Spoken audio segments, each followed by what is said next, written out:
Hello friends, today we'll be replacing the dome light on my Mitsubishi Mirage.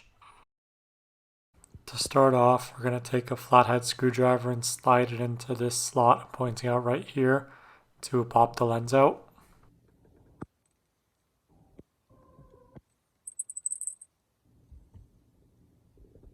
I'd like you to pay attention to how the bulb is being held in here. Notice on the right side, where I'm pointing out here, it's like a slot, and on the left side, it's springy. Watch me push it in with my finger.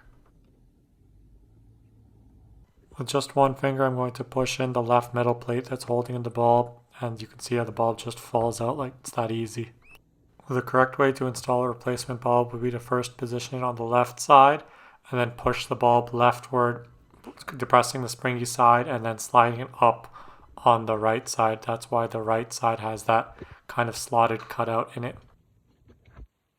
I'd also like to point out that since I'm installing an LED bulb, the bulb is only on one side of the light, so make sure you rotate it to the correct orientation after you install it.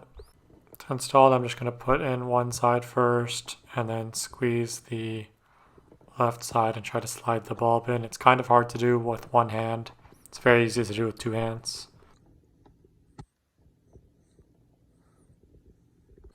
If the bulb does not immediately work the first time you install it, try reversing it. If it's an LED bulb, as sometimes they only work in one direction. Notice how I've rotated the bulb so that the LED points straight downward. Now we're able to reinstall our lens cover. Remember, the notched part that we inserted our screwdriver into should go in facing towards you.